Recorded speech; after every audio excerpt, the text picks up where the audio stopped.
Hey everyone out there in YouTube land, this is Razor Ray from Razorworks, and I helped Kevin Alexander purchase this tree mill, and he's on his way back to Texas. From Summer Bash 2016. Yeah, from the Summer Bash. And so anyway, they wanted me to give little pointers as to you know, how to rig something down and why we do what we do the way we do it. And part of my experience is I used to be a union iron worker, and that was a big part of my job, is to rigging and sending iron, God knows how much high in the air, to be hung and connected to said building. So I've got a little bit of experience behind me in that regard. So all that being said, you know, basically is what we want to do is center the machine, which we pretty much have. It's probably a little bit too far forward, but it is what it is. So ideally what you want to do is place the load, you know, more over the axles, but we really didn't have any means to move this thing to adjust it, so we left it where it is. But anyway, any guess on how much this thing weighs? So it's, yeah, the Kevin says that it's about 2,800 pounds, I think. But the bottom line is that we don't want the machine to move, obviously, fore or aft or left or right. Okay. So I don't know if you can tell in the video, but these straps, you know, the lead is right here, and it goes around and wraps around the mill once, and then comes and terminates down here in the corner, and this is where it's secured. Okay, so the strap starts here and ends there. It ends here, this okay. particular one. With one full wrap around the column and then back down. Okay. And same on the other side. And the same on the other side. It's just a mirror image of each other here. And the same thing goes with this. Okay. This strap is, this one's not wrapped around the column. It doesn't really need to be.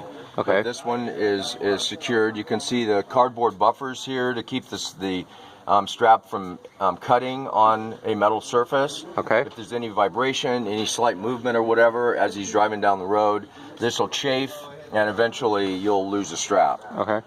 So that's what the cardboard for, and then we call these buffers. Okay. Okay, so this little guy right here is just to hold the door shut, so that's no big deal. Okay. But the other thing, another huge thing that you guys might want to notice is that we've turned the head completely upside down on this thing.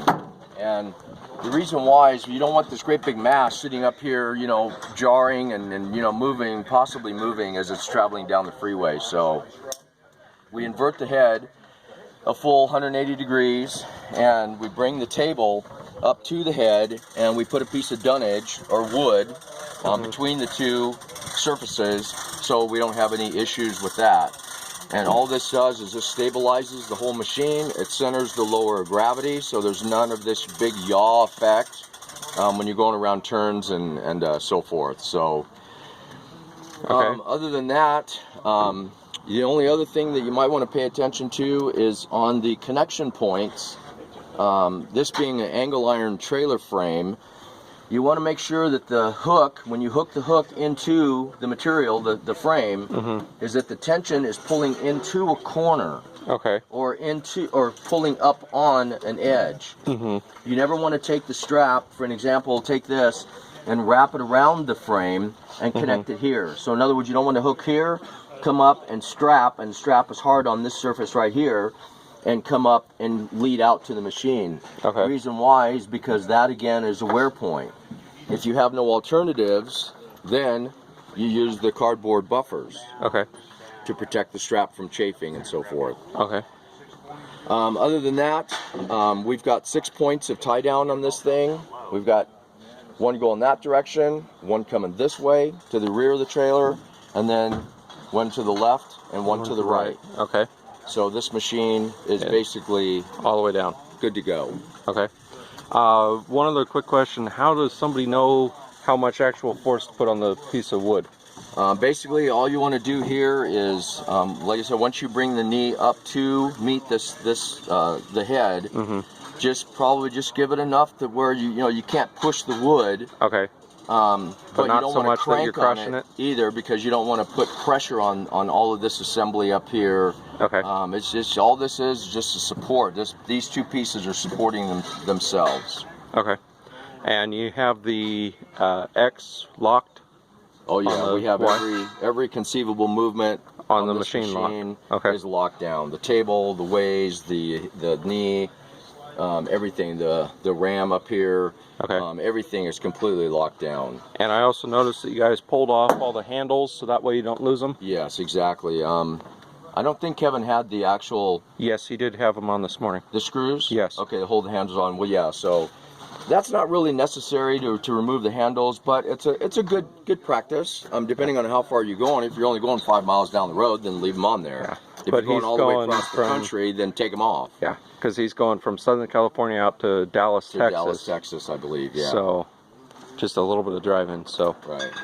kind of just figured share all that with you guys. So we're just kind of getting shut down Sunday after the bash. Phil Monday over here. Trying to hide. So thanks, Ray. So we're just getting everything kind of shut down. Kind of figure give you a nice little walkthrough. Heather Green. Hi. So check out James's channel. He's going to have a new surface grinder coming in. So kind of figured share all this. So thank you very much, Ray, for Yeah, my Kinda pleasure. And walking through. I want to give a big shout out to Stan now that I'm on camera and you guys will see it. This guy is an awesome human being. I mean, that's all you can say. I mean, Stan is just, he did an outstanding job this year. Well, So, we had a very good turnout. We had a very, very good individuals providing raffle prizes. I mean, it was a great event. Whole lot of tool trades going on, Ray. Yeah, I mean, huge swap meet. Yeah. A lot of guys brought some serious stuff in here. I mean, and it wasn't just junk. I mean, it was 90% of it was good, usable stuff that somebody could use. So again, you guys, just my hat's off to Stan. To pull something off like this to the success that we had is just not an easy task. So I don't know how he did it, but he did it. So Yeah. So, appreciate well, it, Stan. thanks, Ray.